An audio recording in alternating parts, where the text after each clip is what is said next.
Hey guys, and welcome back. This is going to be a different series I'm going to do every day for the next 5 days. It's just going to be going over the starter decks and like little things you can do with them and stuff to make them slightly better. What I always suggest you do is start with the challenges. This is going to be the Scoi'tael one, and finish up all these before you even worry about editing your deck or anything. These are going to give you card kegs and stuff and unlock more leaders for you, which for Scoi'tael, for the starter deck, Broverhoog is the best, or Ethne. Usually, I'd suggest Broverhoog just because it's easier and more viable. But there are some decks that the starter leader is one of these can be better, like, Nilfgaard maybe. But let's get into the actual deck and see what we can do with it, with the base stuff that they give you to start off in the game, because I just started a new account on PC, so I was checking out the starter decks and stuff and messing with them.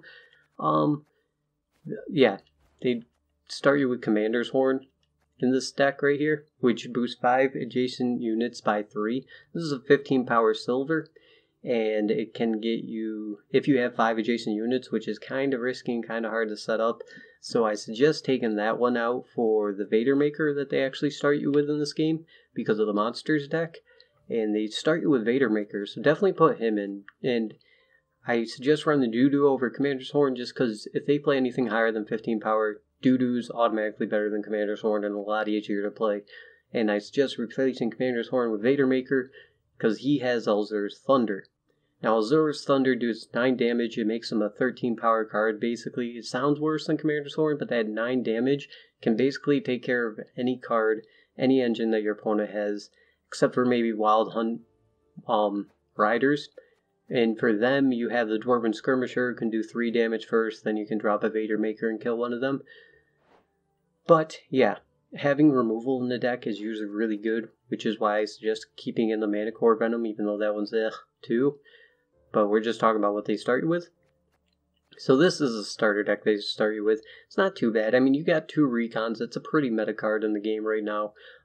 Just look at 2 Rain Bronze units in your deck and play one. It helps you with filtering and stuff. And then a First Light, which is a Clear Skies. And Clear Skies can be really helpful, especially in the early games when people are running some more weather, and you just clear it at the right time, and you can get a lot of value and stop the harass from the weather.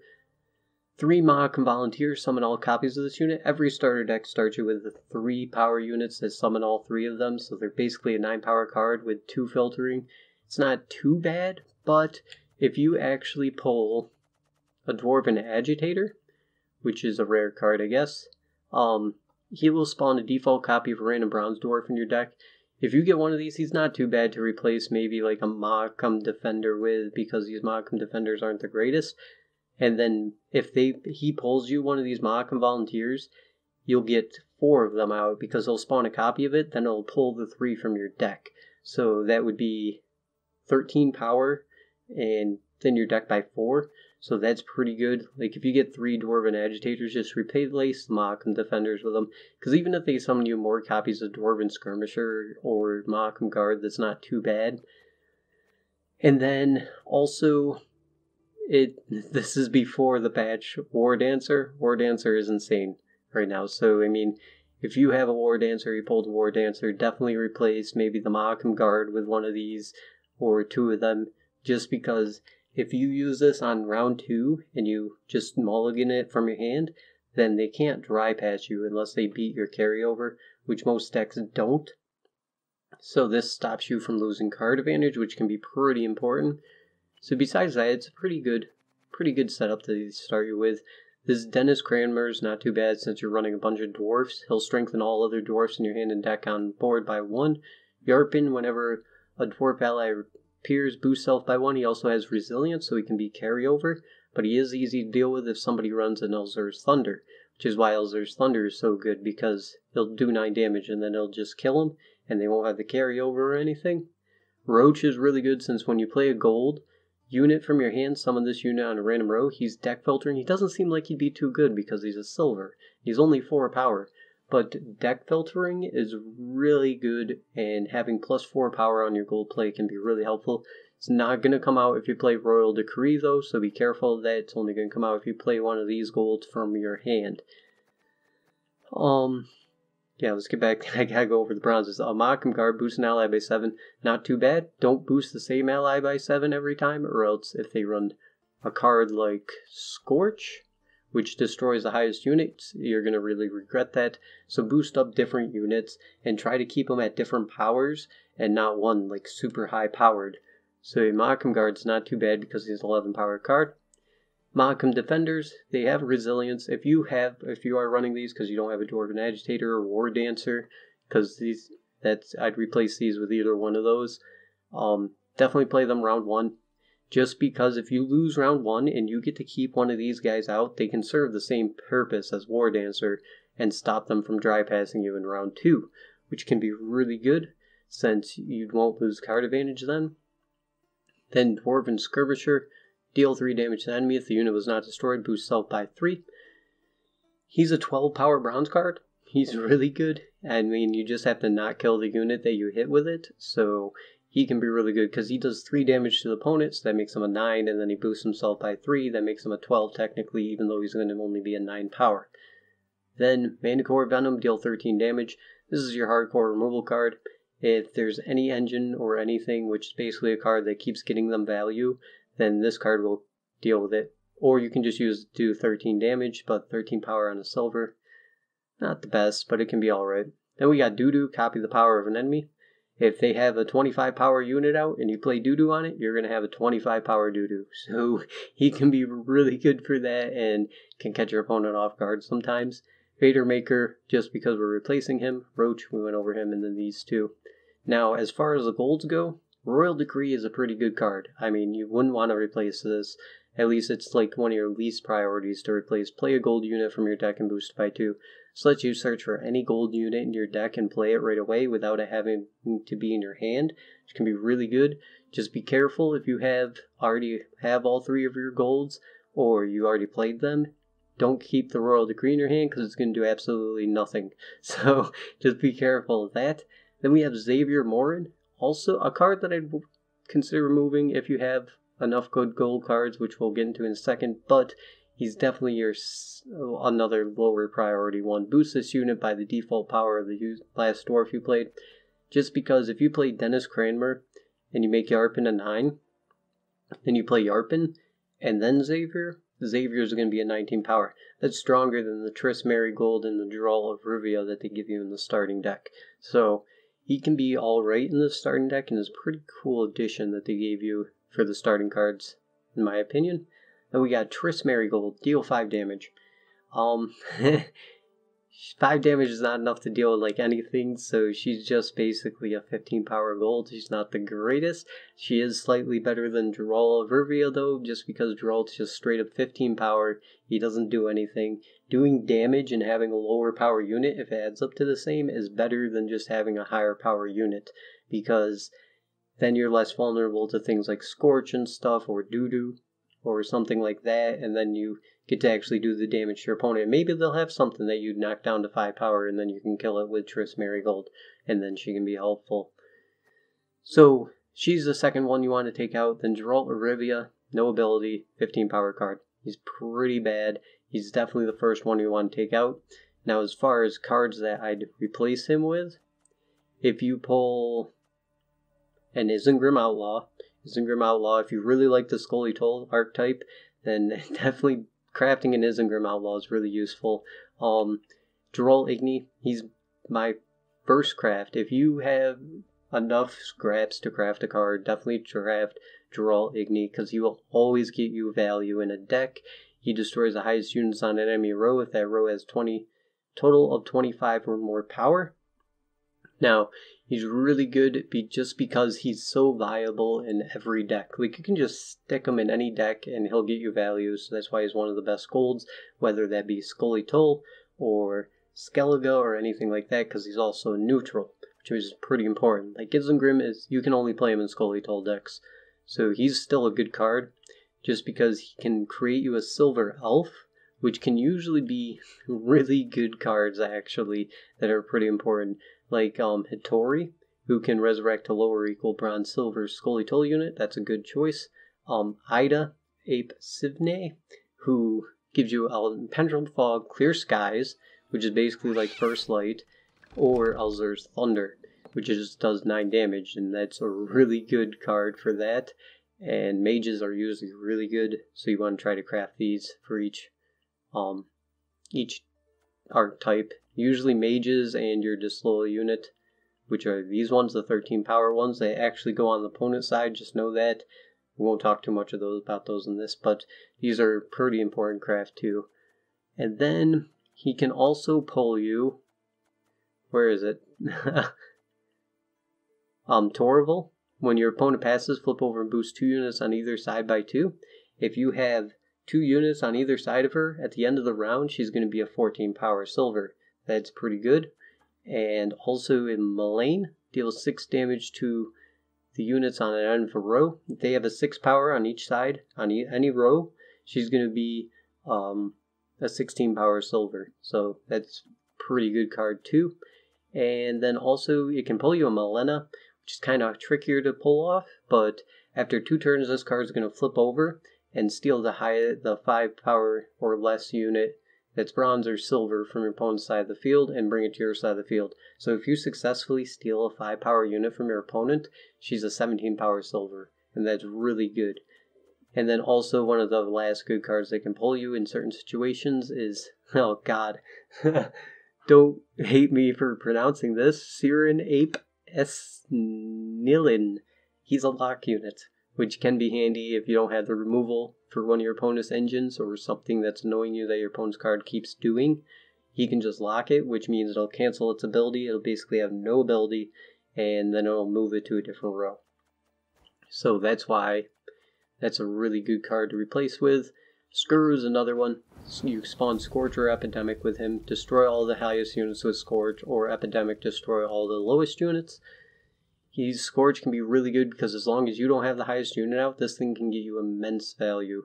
If they have a 15 power unit out, like Geralt of Rivia, and you don't, then you play him, he becomes a 19 power gold, since you delete their 15 power and he has 4 power on his body. So that's a really good card. Not gonna go over all of them, just the main ones that can be really good. This is another meta card right now, actually. A Glace can be really good. Resurrect a bronze or silver special card from your opponent's graveyard and banish it. This will let you just res any special that they played, like a Recon. Let's go down to Recon. Or Manticore Venom, which can add a lot of value onto her. So she can be crazy high power sometimes. So she's another good replacement card. And there is one more that is actually really, really meta right now. And that's Triss Telekinesis. There she is. Create a bronze special card from either player's starting deck. Well, since you run Recon, she can grab you a Recon right from your deck, which basically you play a 6 power bronze gold then, and you also get to look at 2 random bronze units in your deck and play one. So if you grab a Dwarven Skirmisher with that, can make her 18 power gold, which is not too bad, and filters your deck some. So definitely replace these 2 first if you got anything like that that's better.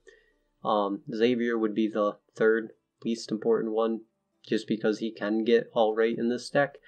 But we're just going to be going with a straight up starter deck that they start you with, and we'll get into some games, and I'll show you sort of how you want to play it, and probably going to get wrecked because I'm probably facing meta decks, but that's why I also suggest that if you're a new player, right after you do the challenges, you go right into ranked mode, because you're going to be level 10, and start doing that, because you're going to face easier decks in ranked mode at the beginning than you are in casuals. Since casuals can match you up with anybody, you can face a grandmaster who has like a perfectly built deck and is probably going to win since he knows the game. But if you start in ranked mode, you're going to face other people on newer accounts and have an easier chance. Also helps you get your dailies and more kegs, since at the end of the season, which is every month, depending on where you end, you will get more rewards, and it's pretty easy up until like rank 12, rank 13 to get there with the starter deck at least, and that'll give you 300 scraps, 6 free kegs, and some meteorite dust. Also, while you're ranking up, you'll get random rewards like 2 kegs, 2 kegs, 2 kegs at 8, a keg at 6, and some more scraps to make more cards, so you can make a meta deck faster. But this is just how to use a starter deck, so we'll get into some casual matches, since it doesn't matter if I'm on ranked or casual, I'm probably going to face the same type of decks, but we'll get in some games. I'll show you how you want to play it, and yeah, I'll see you guys there. Alright, game 1 we got an Unseen Elder, which is actually a rare leader to see. It might be like Reltics or something, which are pretty strong if they get set up. But we don't have a Dwarven Agitator, so we do actually want to keep one of these Modicum Volunteers in your hand, which is pretty important. Since you play it, then it'll thin your deck out, and you don't have to worry about drawing into more of them. You never want more than one in your hand, because they're just going to be dead cards, and you pretty much want to play these first play. We'll try to keep this Modicum Defender just for some carryover in round 1. We do have a point to playing this, though. Throw back one of these Dwarven Skirmishers. Another Modicum Defender, I'm not going to... There we go. A Yarpen's not too bad. Just because I can play Yarpen, and then Royal Decree into... Oh, started right out with Frost. Royal Decree into my Xavier, and that'll let me get the 20-point Xavier out. That won't be too bad of a play. Technically be 21 because this guy's going to buff by 2, but he's probably going to play a Drowner right now, which is going to move this guy into the Frost and then do 4 damage to him. Now since he has Frost out, it's going to also do 2 damage to this... Oh, never mind, it's going Disloyal, which is going to move it anyway. But Frost will do 2 damage to the lowest unit every turn. So we're going to Royal Decree out Xavier. Get our 20-point play.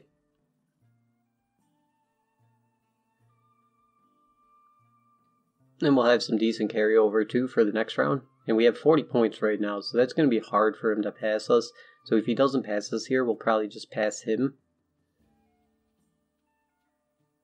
And then we can take our Yarpen into the next round, which can be kind of handy. Why should I help you? Oh, yeah, he had to use up his leader. That'll take care of that. We'll play the Modicum Volunteers now, though, because this is going to buff him by 3, heal him back up to 8, and thin those cards out of our deck. Now, this is why Disloyal units are so good, because... Oh, that's weird, he locked him.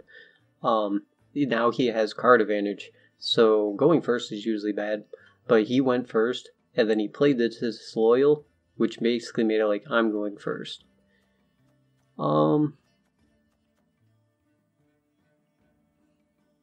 Since we have some carryover, you can't beat our carryover. We could pass here. I'm just debating on if it's worth it or not. I mean, I could leader into Doo-Doo, which wouldn't be too bad. I think it's kind of important to try to win round 1, or at least make them spend 2 cards to take this round. So we'll do that. Then we'll play Doo-Doo. If I must. Buff him up to 15. Here we go, we're 30 points ahead now, so he passed, obviously. Now we can try to bleed him out round 2, because he's going to try to play some Weathers, span the field with that. Which we don't want to deal with that round. Oh, we got a Clear Skies, that's good. It's definitely good to see. I'm going to throw back one of these guys, try to get some more Modicum Defenders, because I'm just going to spam the field with Modicum Defenders this round, if I can, so that way they can carry over into the next round.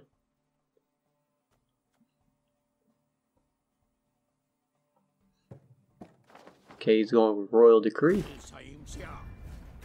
for an Imlerith Sabbath. Well, we are going to definitely have to Vader Maker that. Thankfully, we put this card in our deck. Deal 9 damage, otherwise this thing would wreck us every turn. So there we go, we killed that. And he probably runs Renew too. Yep. Which, we do not have a way to deal with this. Because he's probably going to Mandrake it or something. If he mandrakes it, then gives it resilience. You might want to just pass here. I think this is an all-in Sabbath deck, which is actually a pretty cheesy deck, but this starter decks don't have many ways to deal with it. Because I do this damage, he's going to play a card called Mandrake. It's going to heal him and strengthen him up by 6, making him an 11, so we can just kill my Triss Marigold. So we'll pass here and hope he doesn't have the resilience and everything.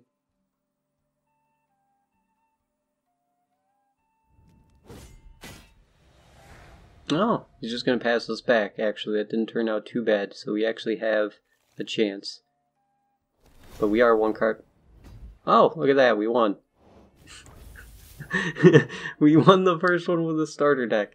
But we could have totally lost if he had a card that gave it resilience, and then he mandraked it, because we wouldn't have a way to deal with it, and it'd be an 11 power card that's doing 11 damage to our highest unit.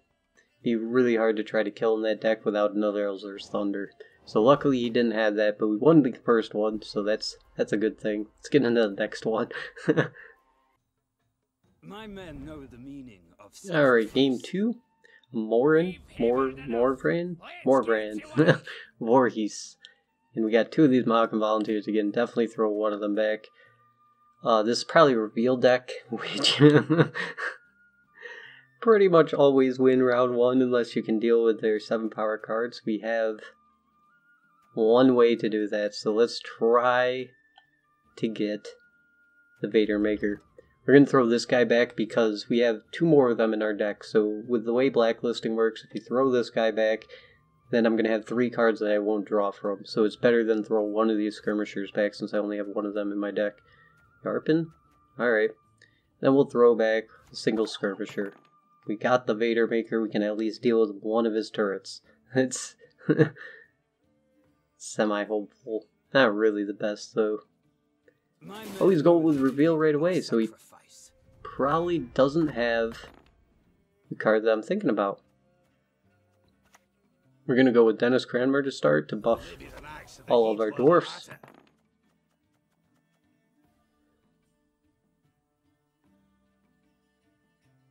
Then we'll play Yarpin.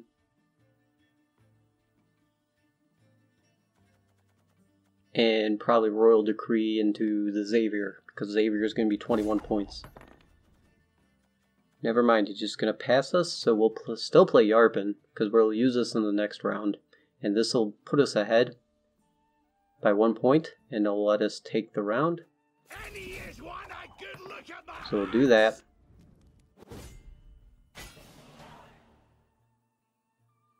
Now, with the starter in actual decks, it's usually better just to pass your opponent when you win round 1, but with the starter decks, not so much, especially when you don't have these guys out of your deck and stuff, volunteers, because you don't want to double draw into them, so we're throwing one of them back.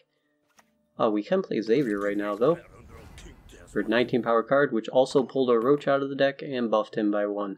So we got 33 points right away.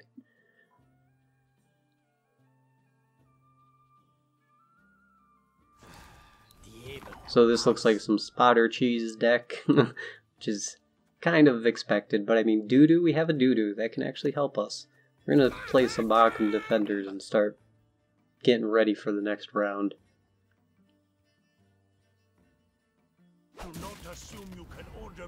Is that disloyal unit? Nope, Joan de Witt.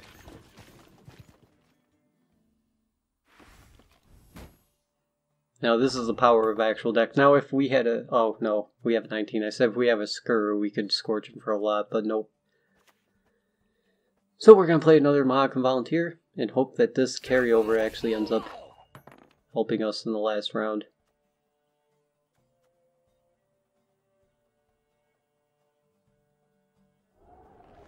Last Wish. This is a straight up buff deck since he has that card revealed. Like spotters, they boost themselves by the base power of revealed bronze unit. So he's going to go up to 17, and then they play things like, let me get over to his graveyard, Wyvern Scale Shield, which boosts a unit by the base power of a bronze or silver unit in your hand. So all these cards are given plus 12, and then this guy will actually search out a random bronze item from your deck. which goes very well with it. You can sort of see the combo plan that they got going on now. So, seems a lot stronger than our 9 power cards and stuff, 12 power cards. But it is, but these are starter decks, so you most likely won't be facing people like this to start, but you will later on. So just be prepared for it. Let's try to get another...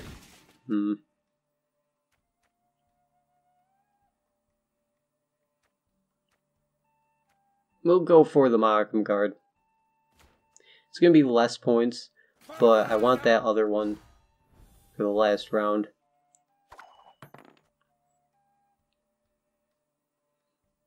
Is that disloyal unit? Once he plays a disloyal unit, we gotta pass. Because we can't go into the last round even lower cards. So he's going to be able to take this one more card. And this one's probably going to be a loss. So they have poultices and stuff to re-res these guys. But we are putting up a decent fight actually. For a starter deck in my opinion. We're 1 card down. And like he only won that round by 4 points. Mana Core Venom. That's 13 power removal right there, I guess. I think we can get something better though. Since removal is not so important, let's see. Oh! This card's horrible in the final round. This is why I suggest taking them out first. Because right now he's just a 7 power bronze, which basically is nothing. To pick up when I'm done with you. So he's gonna replay Last Wish with Yenkon, search out an item, and then buff him by 12. So 20 points in 1 card. That's what you can expect to see. We're gonna go Royal Decree into Triss, I guess.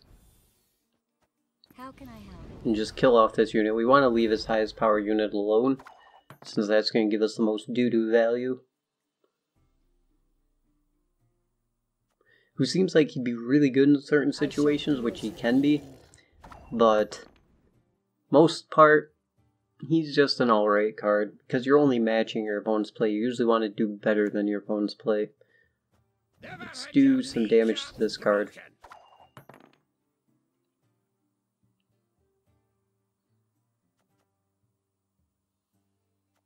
Then, I think, what do we have left as far as units? Don't have any... Yeah, we don't have any silver units left, so we're gonna have to get a dwarf for this guy. Go with the dwarven skirmisher. Scoi'tael, attack! And we'll knock this guy down. I want to separate them just in case he runs a Mandrake or something, or he can heal them. So I want to do my damage to different units instead of just the same one. Okay, he's going to grab another Wyvern Shield now. Buff him up to 16. Okay, we're going to recon. We'll grab another Dwarven Skirmisher since it's the best one. And we'll do 3 damage to his Roach.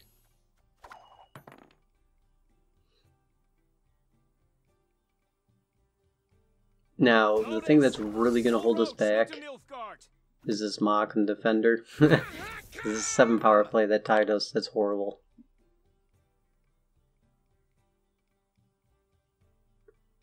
We actually... Oh no, Triss Telekinesis. This is a great card. This is exactly what I was talking about.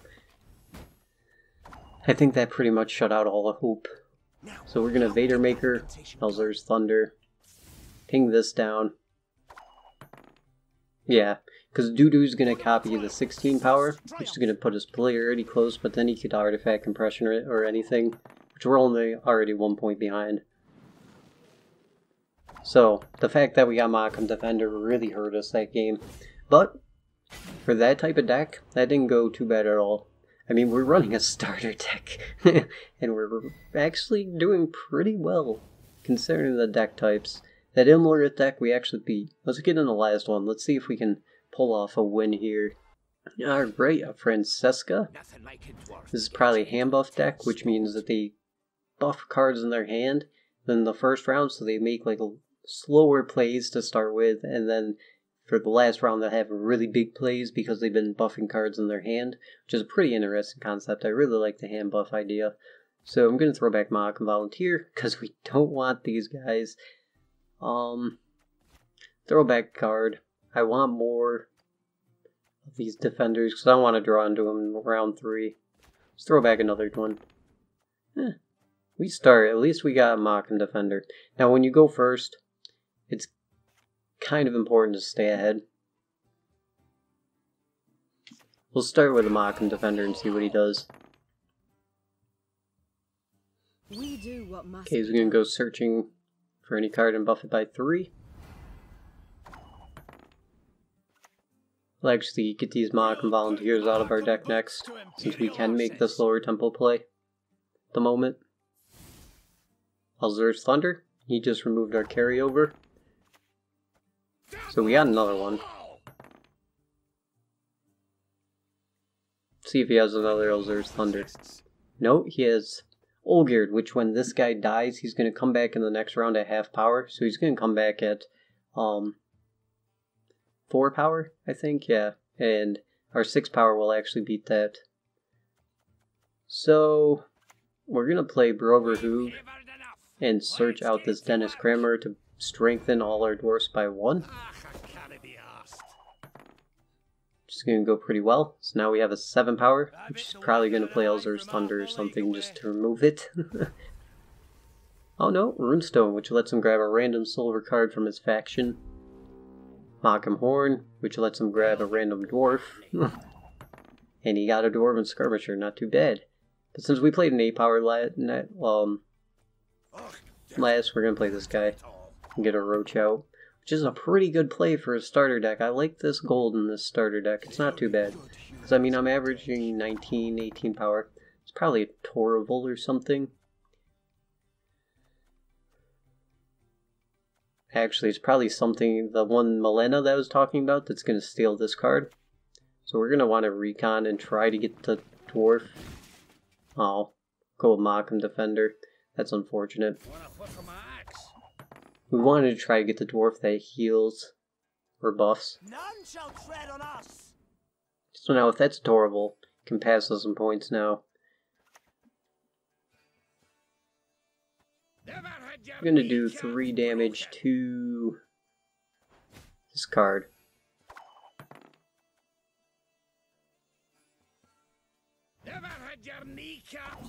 Oh, he's knocking those down to 4.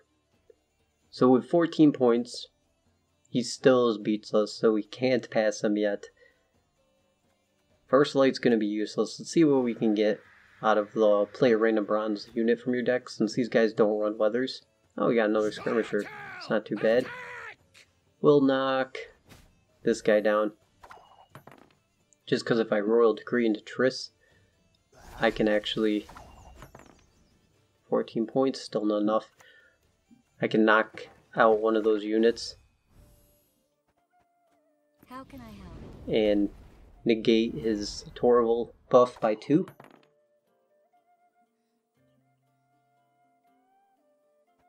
Now, important thing about resilience, if these guys are injured, they're going to come out... Glace, this is such a great card. That's what I was talking about.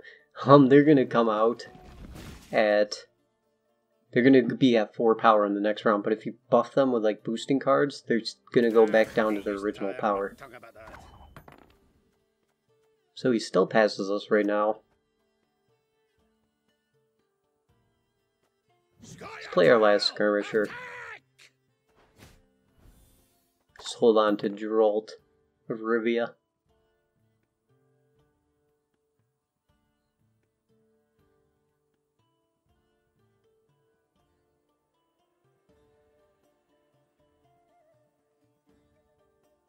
Now we're actually beating this guy in like a long round, which is pretty interesting. Don't make me laugh. Oh, Ciri Nova! He dropped his Ciri Nova! We'll give him that. We'll pass here. Because even if I play Geralt, he's just going to pass us and our carryover is going to be kind of useless. So we'll pass him here.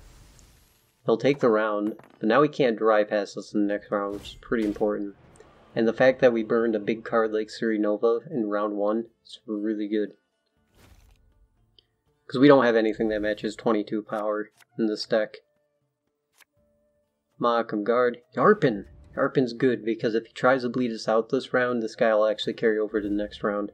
But we'll see if he just passes us or not. You annoy me. No, he's not passing us. So this will keep me in the lead if I play Yarpen. Bloody tear the legs from the bahookies. He might still win. He might 2-0 us. Who knows? It depends on what he has in his hand. Nigh is the time of the Oh, doubles. There's Thunder. That hurts. So we'll play our 15 power to stay in the lead. Damn it. A sword to outshine. Oh, Vittori. So he wants to go into the top deck. Okay, let's recon. Grab a Mahakam Guard. All right. So we won that round. Doing pretty good so far. Now it comes down to whoever top draws the best card. Which is probably him, because we have Mahakam Guards that aren't going to buff anything, and we have a Doo-Doo that's not going to do anything, and a Mana Core Venom. Let's throw this back.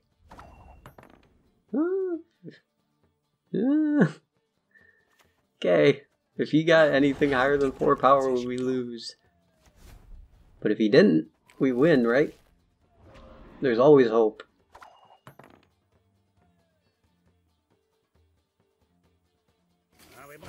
No. Look at that. Close, though. Close. By 4 points. That Scoi'tael starter deck's not too bad. It's not the best one in my opinion, but it's actually not too bad. Not too bad at all. So, that's how you're supposed to play that deck. And, yeah. I actually like the Scoi'tael starter deck. I mean, the Mahakam Defenders can definitely come out because they're dead cards in round 3 and they hurt. But I mean, that was a level 100 guy, so you can take from that what you will. But that's about it for this one, guys. I hope you guys enjoyed. I'll be doing the next starter deck tomorrow, and I'll see you guys then. See you guys there, and I hope you guys have a good one. Till then, see ya.